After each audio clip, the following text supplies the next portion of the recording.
what is my position in this society, human being, or I am just only a lady with a uterus. So they thought that a woman is a property of father or brother or husband or son. She is not a human being in individual. If you want to say the truth, then you have to agree with the consequences.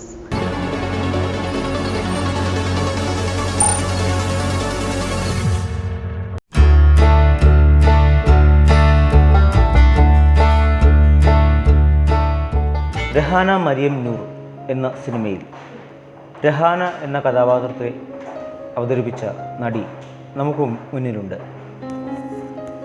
അസ്മേരിയ Haq Badhon. Hi, nice to meet you.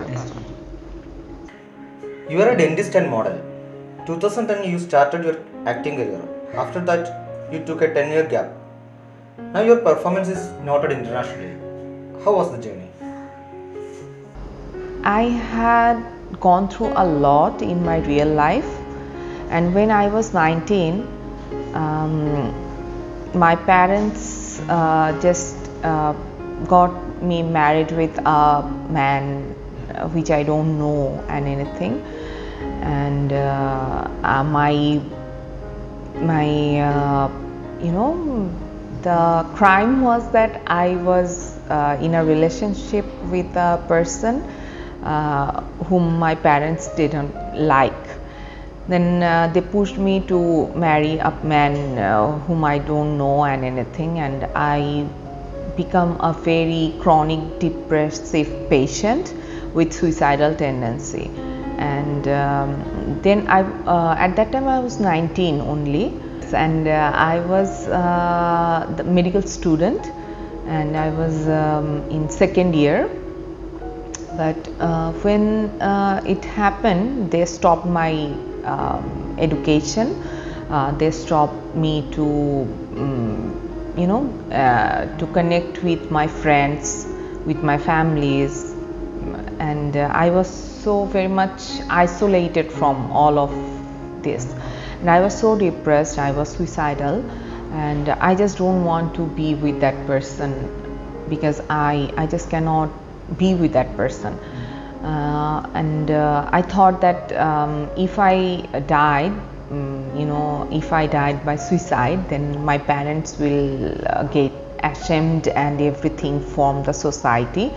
So I took a very alternative path to die, and it is that overdose of hypertensive, and it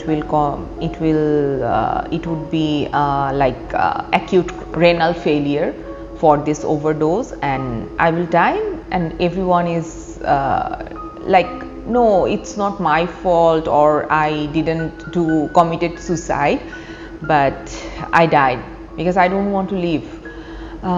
Then suddenly I saw a billboard in our country, Bangladesh, that there was a beauty contest, Lux Channelized Superstar. They were searching for a heroine who would play a character in a very renowned writer novel. His name was Humayun Ahmed. And I thought that I will meet him and I will tell my story to him and I will die. It was my ambition regarding that beauty contest, and it was at 2006. So I went there in a beauty contest, and they supported me a lot. After knowing all this thing happened to me, they supported me a lot, and I stood there second runner-up of that beauty contest, and then I get into this media, and I worked for Humayun Ahmed also for 2.5 years, and I finished my education. But there was never the love to do this work for me, because in our society, who used to singing, dancing, acting is not that much appreciated for very good families.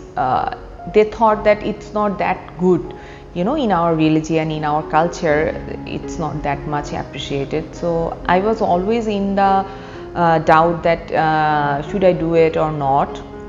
Then I got married again at 2010, and I have a daughter. She is 10 years old,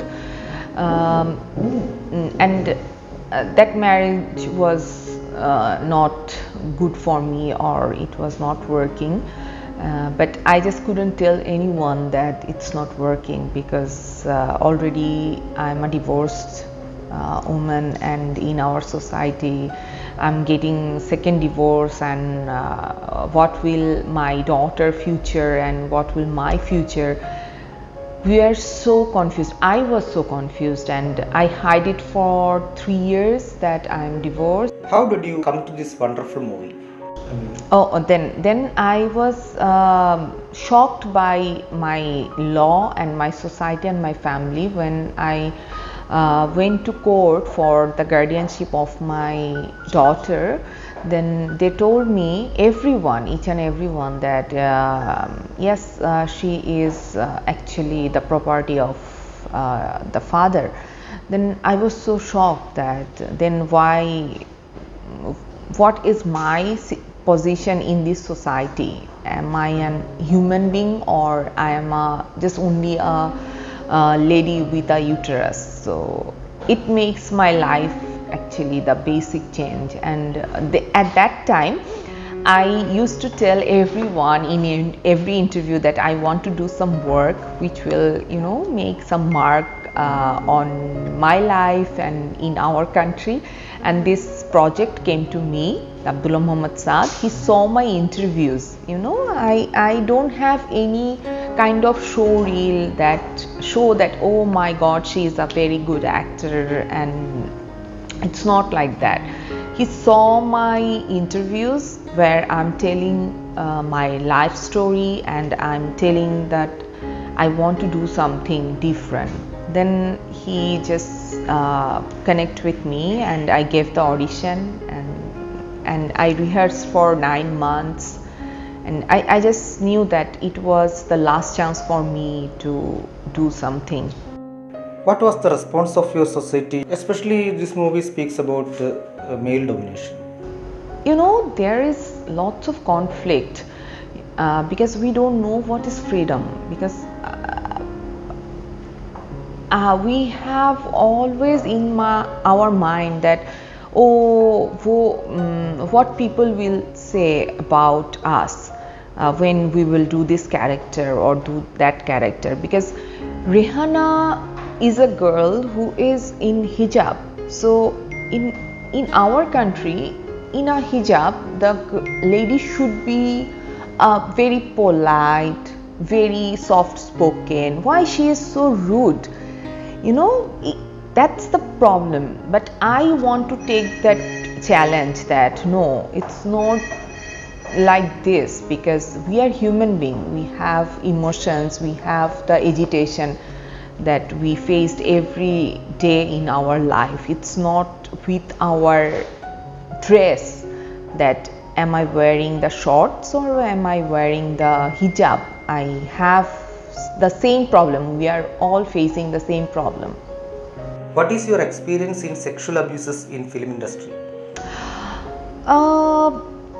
I would say that I felt everywhere, in my family,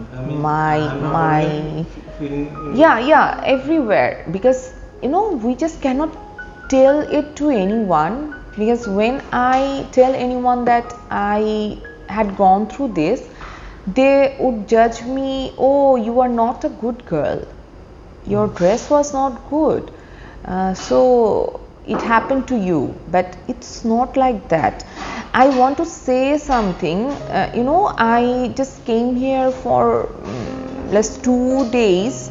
I feel so good, because here people are not like in our country. They are so much culturally rich, and I didn't feel the insecurity to wear anything.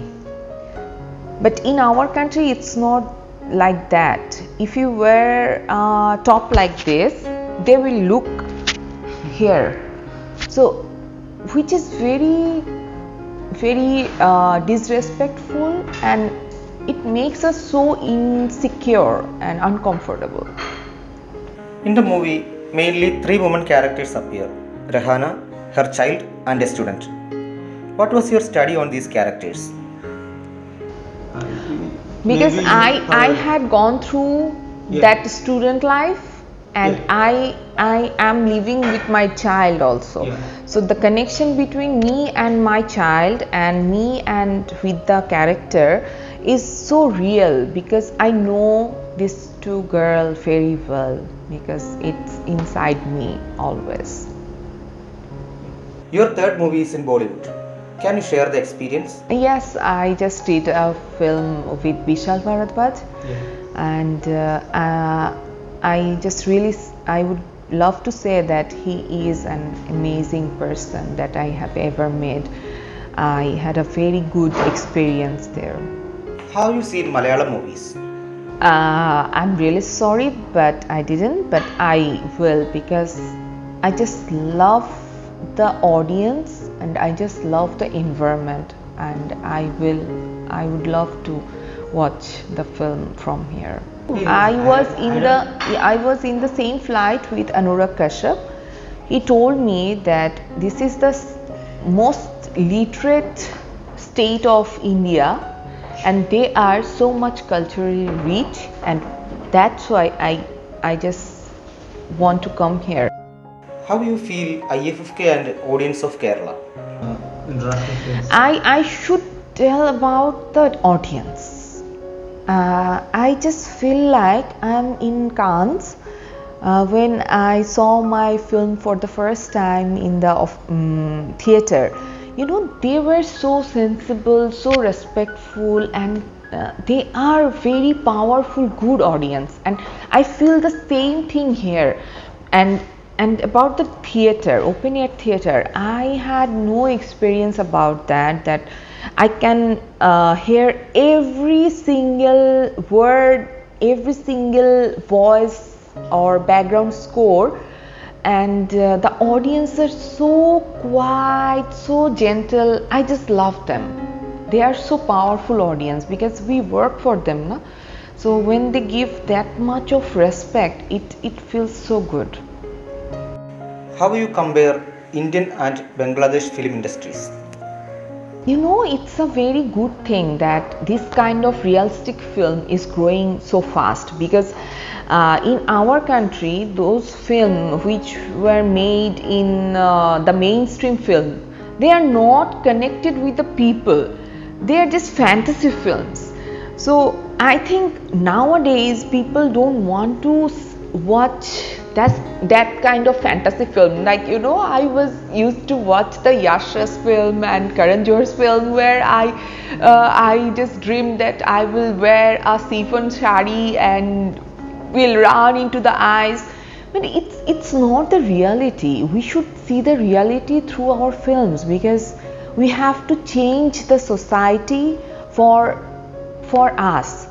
So film is a window through which we can do it.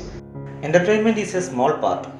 Yes, definitely. We can have some song, we can have some fantasy film. Okay, fine, but we should have this kind of film which will change our society, which will make us think that, oh, it's happening, so we should change this. I think that it's the power of art. What is the new trend in Bangladesh film industry? Nowadays, you know, during the Corona period, we have such a good films in our country from the young people, young directors who have a vision to change the society, who have a vision to portray the real life of human. So I feel so good. I think this period of corona, the COVID period, had a huge impact on our film industry. What are the changes needed there?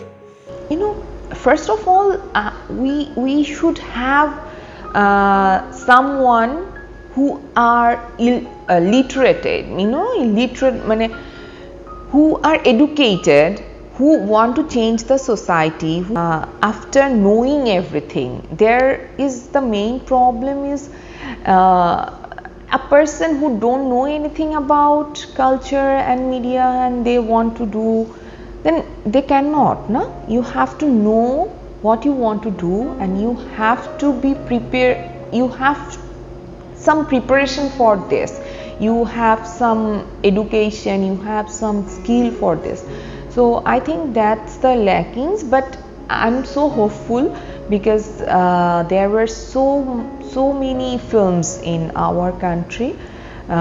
Just recent time they released, we went to watch that film and it feels so good. How religious fundamentalism is affected in Bangladesh film industry? Yes, we all have to be so diplomatic, so in denial mode. If you want to say the truth, then you have to agree with the consequences, because I would say that it's not that easy to say what is true. It's not that easy, because when you trying to say the truth, it will uncomfortable for everyone, because it's not that easy to adapt with that situation, that oh, it's true, and we just living in this denial mode.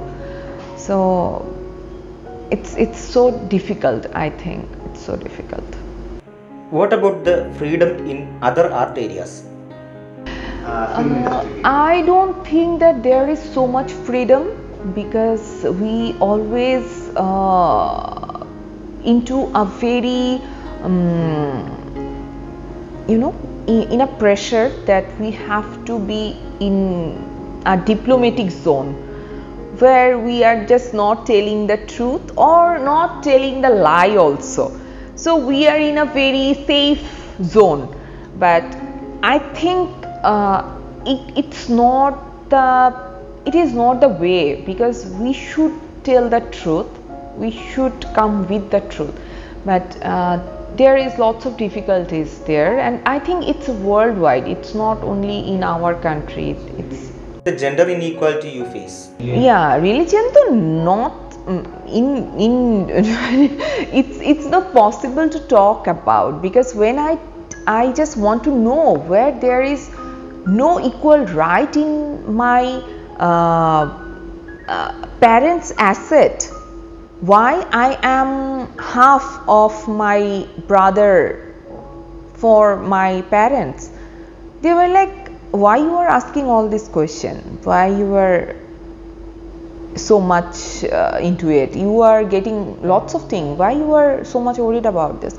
Because I am worried, because that's the main problem. Because when a person grow up with this kind of feeling that my sister is half of me or my sister is not belongs to me, then it will affect you in your life as a man, as a human, that oh, she is not okay, she is not that good, she is not like this, because they thought that a woman is a property of father or brother or husband or son. She is not a human being in individual. So that's the main problem, I think, and that's all the problem is became into this, that I am not equal to my brother in my family.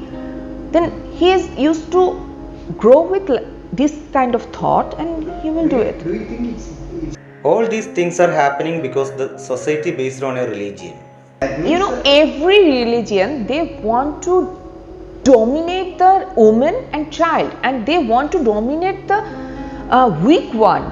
Why? If I have no leg or hand, then why I have to do the same thing that a person do with his leg and hand?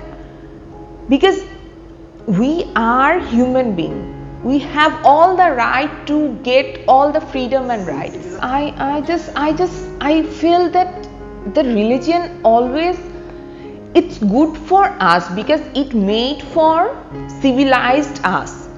I have a feeling, but I have a feeling that it made by men. That's why all the facilities goes to men, and all the suppression goes to women and child, and this is not fair at all. That's right. A male dominant society is inhuman. How do you think? I think that they are taught that, if you think that, oh my God, it's happening with my daughter, so I don't want to do it, then you are a human being. You just don't want to be the man who will suppress a woman, because I think that it's taught to that man that you are powerful, you have to suppress everyone. Why should I suppress another person?